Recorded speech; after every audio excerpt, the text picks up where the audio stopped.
Hello my friends, this is Post-Production Pi with srlounge.com. Now recently guys, we've been working on a lot of different portraits. We've done a lot of shots from engagement sessions and weddings and all that kind of stuff. Let's take a break and let's do an edit that's just a nice, relaxing landscape edit that's going to help lower our blood pressure, which is what we need right now because it's wedding season and so on. So this was actually taken out in Hawaii. It was shot by Justin, who's one of the partners of Lineages of Photography. And when Justin was out there shooting a wedding, he said, I'm going to take I think it was a full week actually, and he's like, I'm going to go shoot a wedding, work for a day, and take a week off and do whatever the heck I want.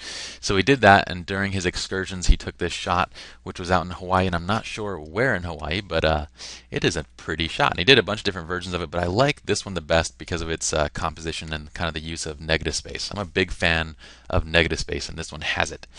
So let's get started in producing this. Now my kind of vision for this is to kind of produce this to be a nice bright image with kind of a boosted dynamic range. We don't want it to have that candied HDR look because I'm not a big fan of that look, but I just want to kind of boost the overall dynamic range and just the color and brightness of it. So what we're going to do is we're going to start out with a mixology. We're going to start out with this HDR light, and don't worry, we'll cover all the preset settings and everything in a moment. And then we're going to go down right here to our base adjustments and bring up the exposure by one stop. Now from here, all I'm going to do is just do some kind of tweaking to my settings. So I'm going to pull the contrast just down a bit. I'm going to add a little bit more shadows, and let's also add a tiny bit more blacks, and let's just lower the exposure by one click. And that's nice right there. What we're going to do now is I'm going to pull the vibrance down because I don't want it to be kind of overly saturated.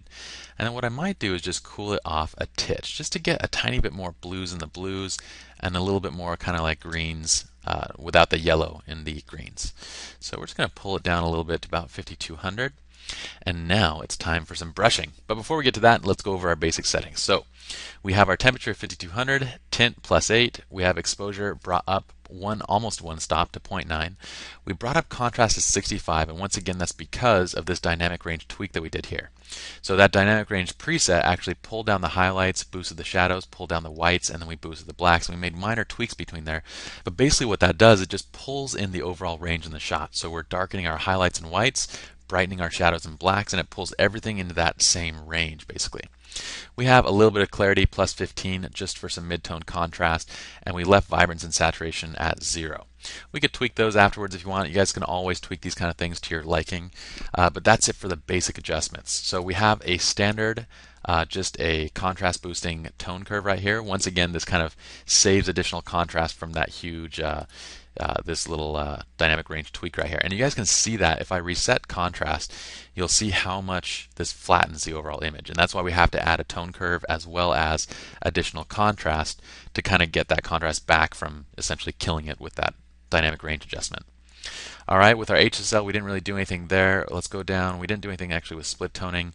We did tweak the details. So with details we have our standard settings, sharpening 70, 1.5, 10, and 30. And with luminance we have +20 noise reduction for the luminous noise reduction. That's because with this dynamic range boost we're getting quite a bit of extra noise in these shadows. And you can see I'm zoomed in all the way. We don't really see any noise right now because it has a little bit of reduction.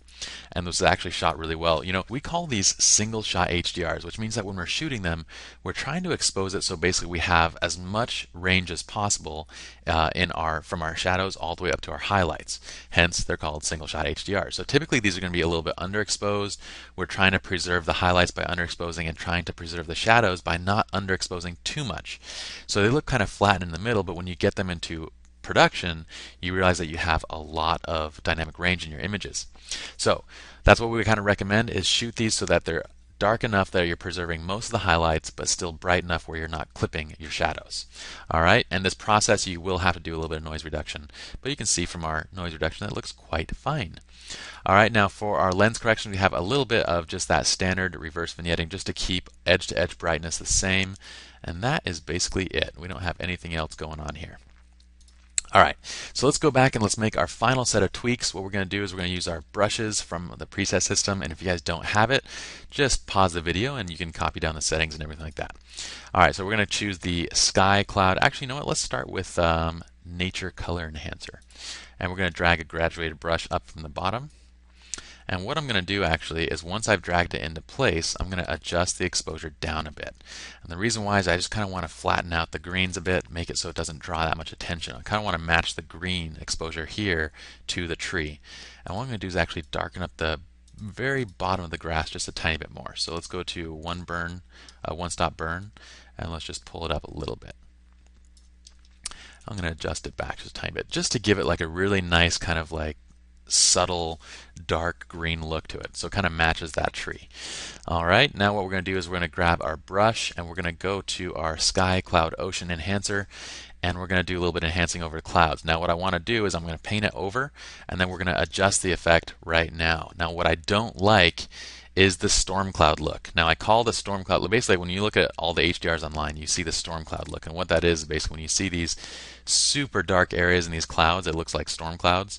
That's kind of the natural darkening that occurs from these types of mid-tone contrast boosting and HDR kind of effects, is this storm cloud effect.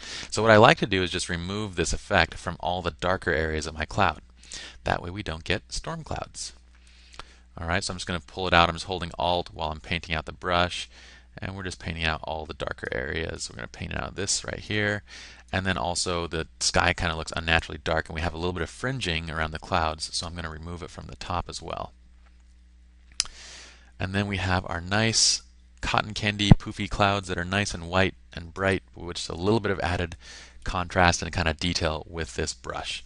So you can see finally where the brush is actually affecting is just kind of the areas that are brighter that need a little bit of extra pop. Alright, I'm going to hit O again to remove that mask, and we're done, guys. So let's click on this and let's look at the before and after by hitting backslash. So here is the before image, here is our after, and we have successfully reduced our blood pressure while simultaneously doing our post-production on this nice landscape image. Hope you guys enjoyed the tutorial, and we'll see you guys with the next Lightroom edit.